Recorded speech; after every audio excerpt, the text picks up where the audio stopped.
പ്രേക്ഷകരെ നമ്മളിനി ധർമ്മസ്ഥലയിലേക്ക് പോവുകയാണ്. കാരണം ധർമ്മസ്ഥലയിൽ അവസാന പോയിന്റിലെ പരിശോധന ഇന്നാണ്.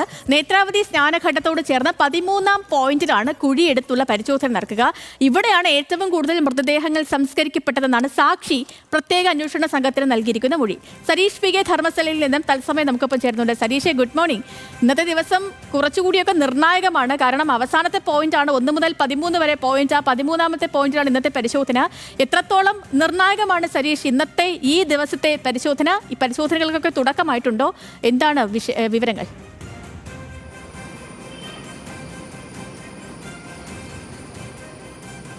സേതു, 1 മുതൽ 13 വരെ പോയിന്റിൽ ഏറ്റവും കൂടുതൽ മൃതദേഹങ്ങളുള്ളത് ഈ 13-ാമത്തെ പോയിന്റിലാണ് എന്നാണ് സാക്ഷി ആദ്യഘട്ടം മുതൽ പറഞ്ഞുകൊണ്ടിരിക്കുന്നത്. മറ്റു കുഴികളിലൊക്കെ 5 മുതൽ 8 വരെ ആളുകളെ സംസ്കരിച്ചപ്പോൾ ഏറ്റവും കൂടുതൽ ആളുകളെ സംസ്കരിച്ചിരിക്കുന്നത് അല്ലെങ്കിൽ കുഴിച്ചിട്ടിരിക്കുന്നത് ഈ കുഴിയിലാണ് എന്നാണ് ഈ സാക്ഷി പറഞ്ഞിരിക്കുന്നത്. ആദ്യം ഈ സ്നാനഘട്ടവുമായി ബന്ധപ്പെട്ട് ഉള്ള ഒരു മാലിന്യ കേന്ദ്രമായിരുന്നു ഇത്. അതിന് വശത്തോട് ചേർന്ന് തന്നെ ആ മാലിന്യ കുഴിയിലും അതോടൊപ്പം തന്നെ അതിന് സമീപത്തുമായി തന്നെ നിരവധി ആളുകളെ കുഴിച്ചിട്ടിട്ടുണ്ട് എന്നാണ് സാക്ഷി പറയുന്നത്. അതുകൊണ്ട് തന്നെ ഏറ്റവും കൂടുതൽ നിർണായകമാവുന്ന ഒരു കേന്ദ്രമായി ഇത് മാറുകയാണ്. പക്ഷേ അത് ഏറ്റവും കൂടുതൽ സംശയമായി നിൽക്കുന്നത് 2009 പ്രളയം തന്നെയാണ്.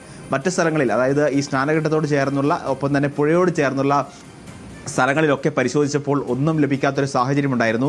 അതിന് കാരണമായി പറഞ്ഞത്, ഈ ലഭിക്കാത്തതിന് കാരണമായി പറഞ്ഞിരുന്നത് ഈ 2019 പ്രളയം ഉണ്ടാവുകയും അവിടെ നിന്നും മണ്ണൊലിച്ചു പോവുകയൊക്കെ ചെയ്തിരുന്നു. അതുകൊണ്ട് തന്നെ ഈ 13-ാമത്തെ പോയിന്റിലും അത്തരത്തിലൊരു സാഹചര്യം ഉണ്ടാകുമോ എന്നൊരു സംശയമുണ്ട്. കാരണം ഈ പുഴയോട് ചേർന്നുള്ള ഭാഗത്തു നിന്നും വലിയ രീതിയിൽ മണ്ണ് ഒലിക്കുകയും അവിടെ പുഴയെടുക്കുകയും ഒക്കെ ചെയ്യുന്ന സാഹചര്യം ഉണ്ടായിരുന്നു. അതുകൊണ്ട് തന്നെ ഇവിടെ നിന്നും ലഭിക്കുമോ എന്നൊരു സംശയം ഈ അന്വേഷണ സംഘത്തിന് മുന്നിലുണ്ട്. പക്ഷേ എന്തായാലും ഈ വളരെ വീതിയിൽ തന്നെ കുഴിയെടുത്ത് ആഴത്തിലുള്ള പരിശോധന നടത്താൻ തന്നെയാണ് അന്വേഷണ സംഘത്തിനുള്ള തീരുമാനം. പക്ഷേ അതിനോടൊപ്പം തന്നെ ചില സംശയങ്ങൾ കൂടി അവർ മുന്നോട്ട് വയ്ക്കുന്നത്. കാരണം കഴിഞ്ഞ ദിവസങ്ങളിലൊക്കെ സാക്ഷി പറഞ്ഞത് ഈ 13 പോയിന്റിനപ്പുറത്തേക്ക് ഈ കാട്ടിൽ തന്നെ മറ്റു ചില പോയിന്റുകൾ കൂടിയുണ്ട്, ആ സ്ഥലത്തുകൂടി പരിശോധന നടത്തണം എന്നുള്ളതാണ്. പക്ഷേ അത് എത്രത്തോളം സാധ്യമാകും എന്നൊരു സംശയമുണ്ട്. കാരണം സാക്ഷി പറഞ്ഞ ആദ്യഘട്ടത്തിൽ പറഞ്ഞ 13 പോയിന്റുകളിൽ ഒരു സ്ഥലത്തു നിന്ന് മാത്രമാണ് അസ്ഥി കണ്ടെത്താനാവുന്നത്.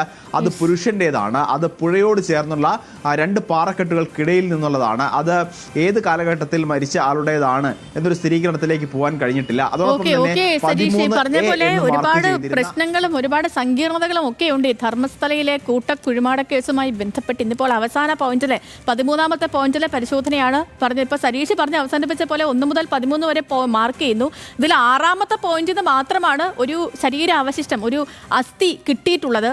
അതിൻ്റെ ഈ പരിശോധനാ ഫലങ്ങളൊക്കെ കാത്തിരിക്കുകയാണ്. മറ്റ് സ്ഥലങ്ങളിലൊക്കെ കുഴിച്ചിട്ടു, ഈ മൃതദേഹങ്ങൾക്ക് കുഴിച്ചിട്ടിരിക്കുന്നു എന്ന് പറയുന്ന സ്ഥലങ്ങളിലെ ഒന്നും പരിശോധനകളിൽ ഒന്നും കണ്ടെത്തിയിട്ടുമില്ല. നോക്കാം ഇന്നത്തെ ദിവസം എങ്ങനെയാണെന്ന്.